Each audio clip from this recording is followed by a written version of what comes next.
Hi, my name is Elijah Roberts, and I am here with Kelly Melvin, who is a peer recovery support specialist in West Virginia, and I'm going to be interviewing her at this time. Hello, Kelly. Hello, Elijah. Well, Kelly is a PRSS who has been working and volunteering in the field of recovery for 7 years. This certification was obtained in September of 2016. When she was utilizing this certification, she was working through Prestera and volunteered at Harmony House to help whenever it was possible. Ms. Melvin is currently working as a customer account specialist for a company named REO Processing here in Huntington, while looking for a better opportunity in the field of recovery. Although she isn't currently utilizing her PRSS certification, she has ample experience in the field, and I believe she is a great candidate for this interview. Don't you think, Kelly? We're going to find out. I think so. So, Kelly, my first question I have for you is, as a peer recovery support specialist, is what is something bad about being a PRSS, if there is anything? Some things I have come to notice lately is watching people that I've been friends with prior to the certification when I used a little bit who got sober alongside with me, not succeeding in their sobriety. They have failed to keep their lives together. They've gotten worse. It's just a lot of ugliness behind recovery. Sure, and I imagine that must be hard. It's difficult.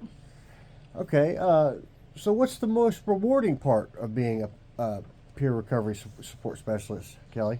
For me, the most rewarding part is the opposite of what we just talked about, would be watching the people I have gotten sober with, that I've helped get sober, maintain their sobriety, and some of them are even thriving more now than what they were prior to becoming an addict. Sure. Well, that's awesome. What was the most challenging part about being a PRSS? One of the most challenging parts for me was seeing the people there who actually didn't want help and trying to instill those bad habits back because it was constantly around. Sure. Okay. Well, do you think, Kelly, that addiction is a disease? I know there's some argument that it is and that it isn't out there. What do you think?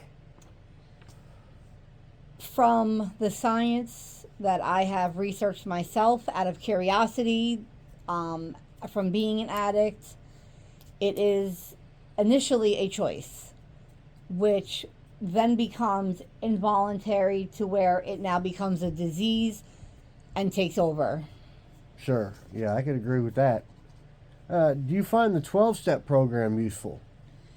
I do. They are very common tools in addiction. They bring many results, and there are many forums for people who struggle with other issues such as social anxiety, the fear of being around other people who are going to judge them, any and everything in between that. Yeah, absolutely. And I know the 12-step program is like a major part of recovery just about everywhere you go. So, yeah, I can definitely see that. So, what made you want to first become a PRSS or a peer recovery support specialist, if you will? It was always something that piqued my interest because growing up I had many friends and family members that struggled with different levels of addiction, whether it be prescribed pain pills or other prescribed medications, Yeah, alcohol, hard drugs. It varied depending on the particular person I was involved with at the time. I see. Well, what background did you have regarding recovery before becoming a PRSS? And I think you kind of answered that already, but you want to reiterate on it? Actually, that started the process, but there was a traumatic event in my life 8 years ago that had actually thrown me into my own course of addiction, which I was lucky enough to have not had last very long. It was just shy of a year, but it was enough to scare me and pursue wanting to help others, because it showed me just how easy it was to go from a healthy, stable, employed, having it all together person into the throes of potentially losing everything because of one bad choice. Right. Right. That choice becomes a disease, as you said before. Now, what did you like? What do you like most about being a PRSS? What I like most is being a part of the solution, and by that I mean being someone that people can trust enough to come to in their most vulnerable of times in their life and ask for help. Right, right. Because you already been through it, Correct. That makes them feel comfortable. I can completely understand that. Now, when it comes to the struggles in the field of recovery, how unique is this area?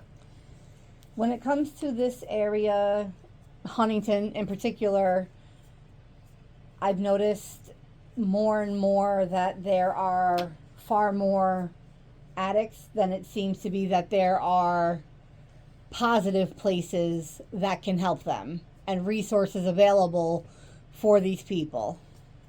I see, I see. Well, how often do you communicate with other PRSS or others that work in recovery? Very often, some actually on a daily basis. We have a group chat just to make sure we're all kind of balanced and focused on what we're doing. My mentor that guided me through the process to becoming a peer recovery support specialist and pushing me to want to pursue a degree at some point was actually the person who I had come to in my most vulnerable, and she has stayed there throughout the process, the good, the bad, and the great now. I'm her success story, one of them. Wow, that's awesome. It's good to hear these things, Kelly. Well, what are some major changes that you've seen in recovery since you first got into recovery, been an addict until now, working as a PRSS? A few of the most notable changes I've noticed have been the advancement in treatment options.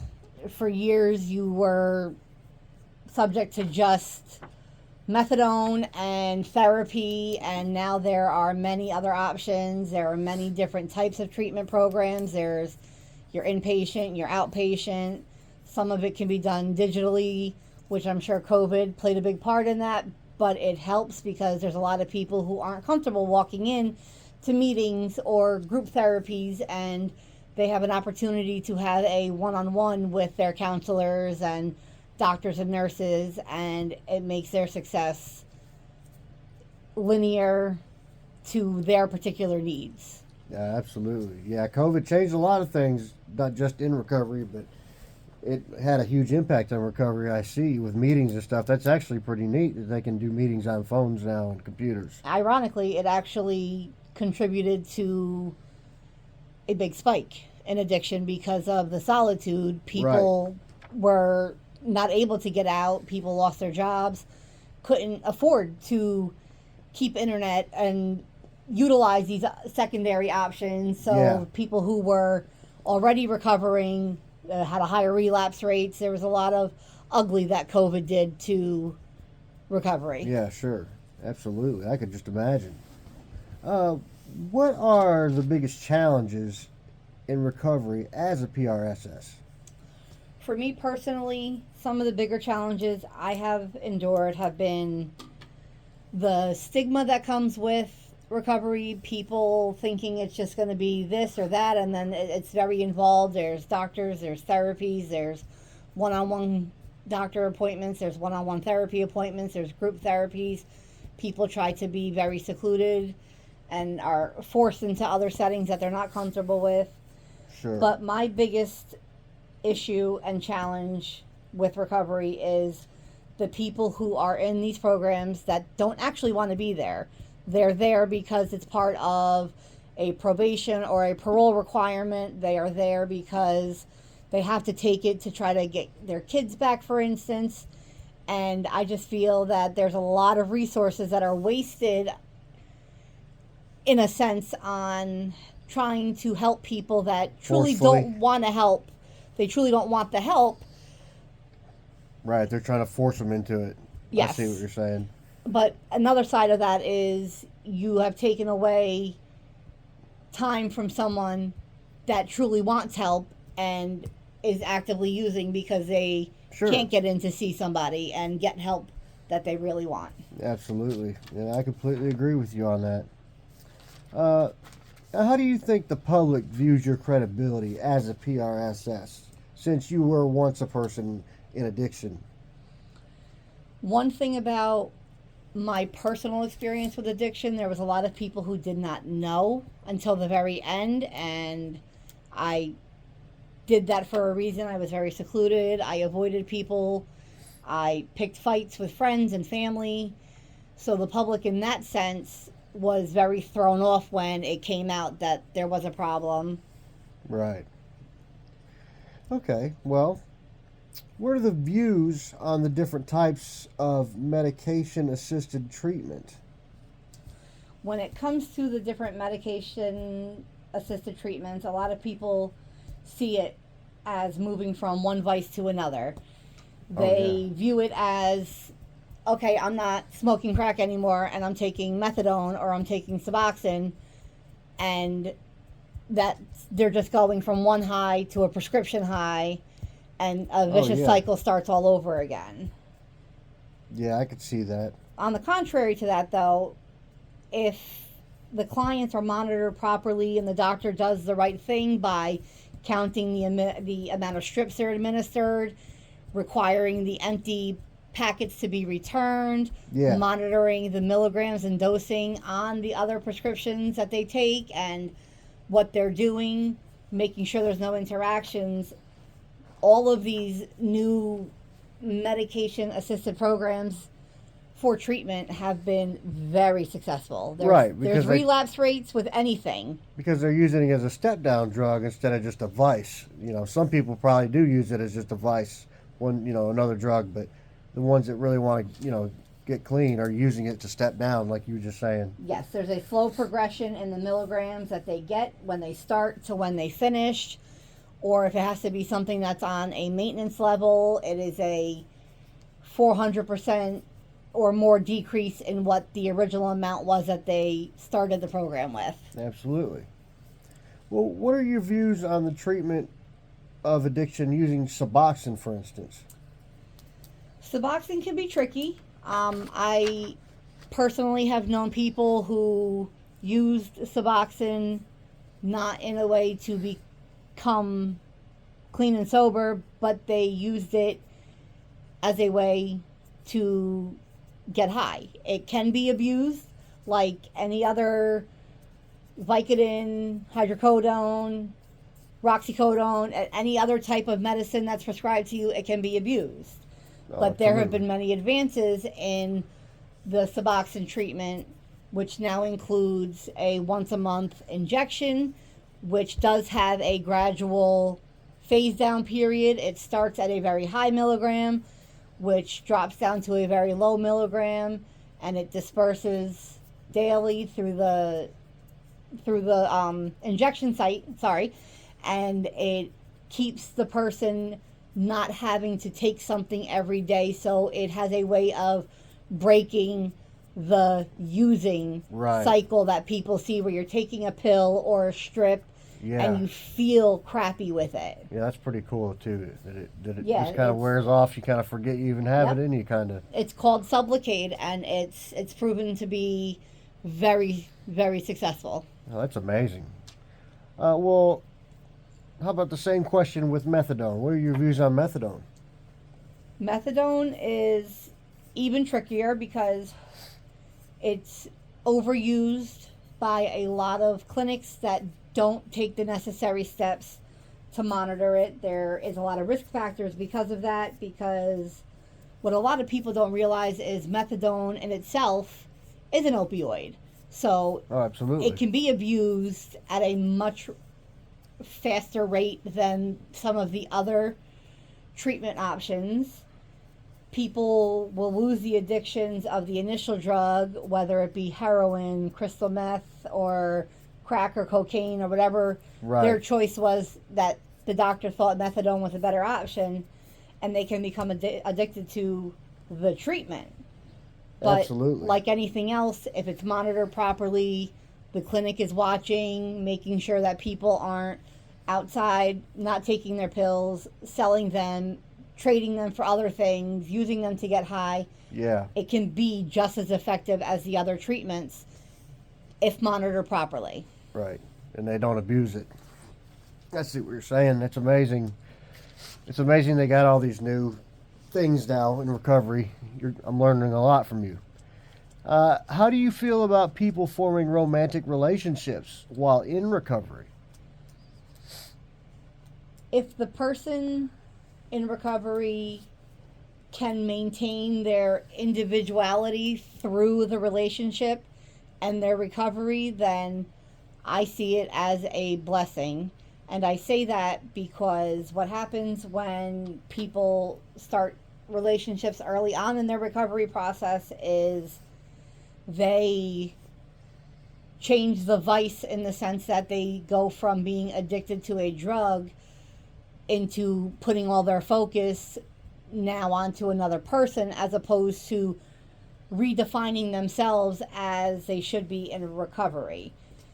If the addict gets involved with somebody who has no knowledge of what addiction and recovery entails, there's going to be a lot of challenges there, because your partner no longer is on the same page. There will always be a battle, because there's highs and lows that come with recovery, and if somebody's never been in recovery, they're not going to understand the ups and downs that their partner is going through while they are in recovery and getting sober.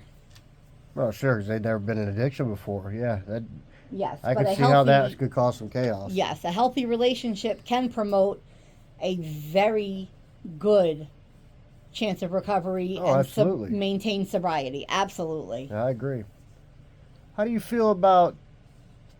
How do you feel you have personally helped in the field of recovery? On my own personal interactions with the people I've helped, I feel I've been positive in their sobriety, because I level with every single person that I meet. Whether their addiction was 15 years against mine that was 10 and a half, almost 11 months, it doesn't matter. Length of time means nothing when it comes to it.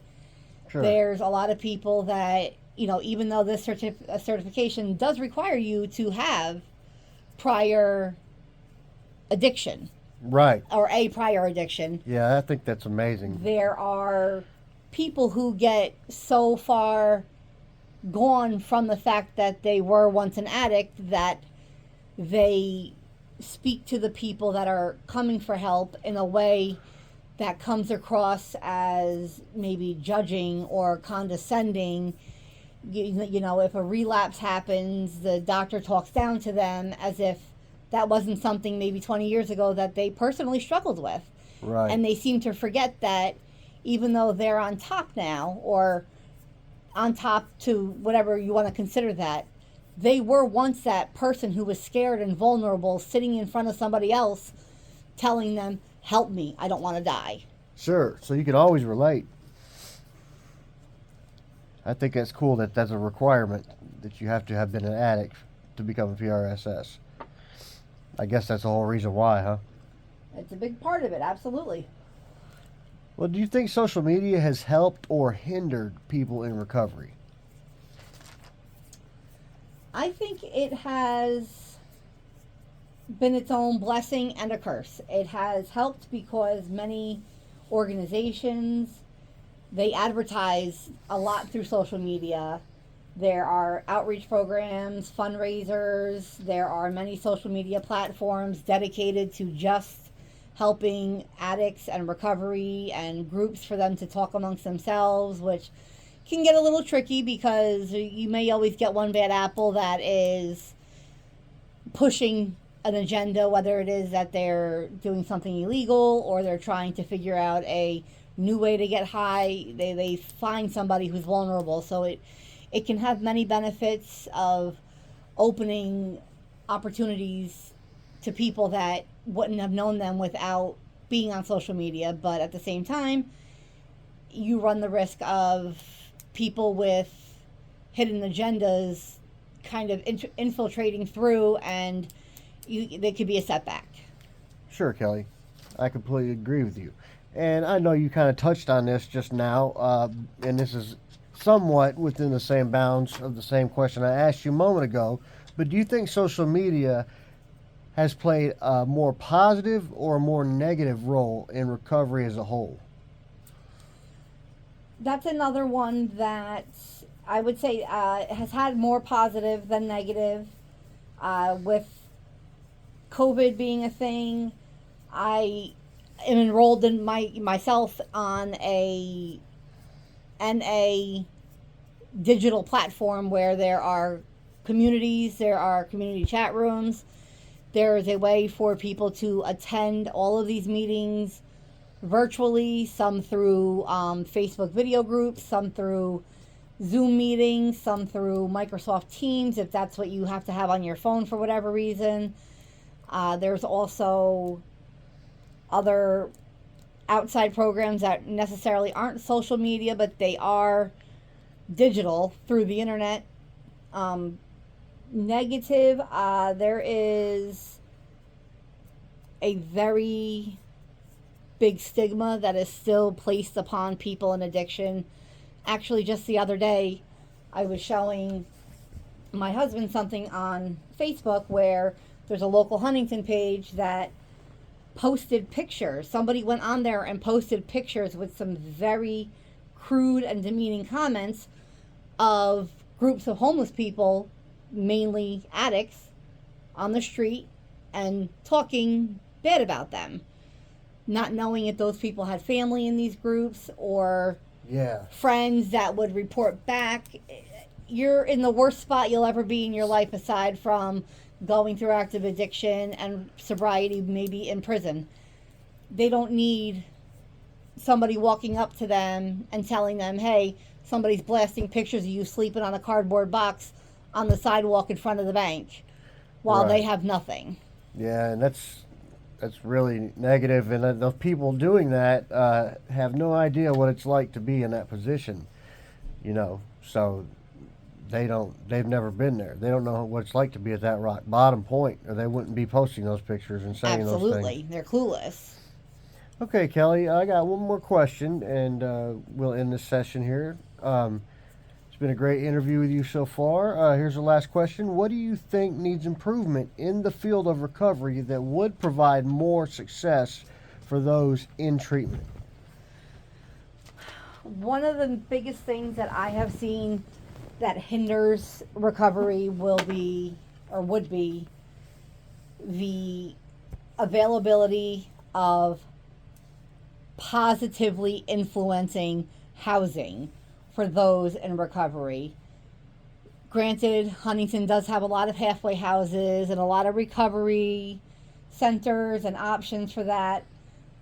But I know people who have been through some of these self-proclaimed best houses or best programs in Huntington where the owner and some of the workers are actively using, and they're not promoting this no nonsense environment. They say it's a zero tolerance, but it's zero tolerance that's contingent on what kind of mood they're in that day, whether they're riding their high or their low. And if I had any say so in it, which is something I'm exploring how to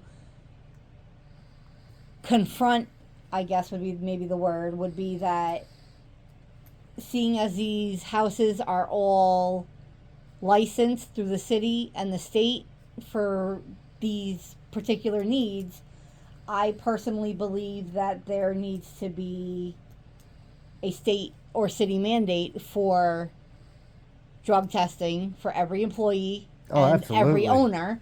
Yes. And if you're not maintaining your sobriety, then you should lose your licensing because you're not promoting anything positive for the recovery field. If you're actively using, if somebody comes in from work and they scored on their way home, they know that they can still get high, keep their housing, and be fine. There's no repercussions. There's nothing that happens. They might lose their ability to be a parole home plan or a rehoming option, but they're not losing their licensing to stay open, which is hindering anybody who truly wants any help.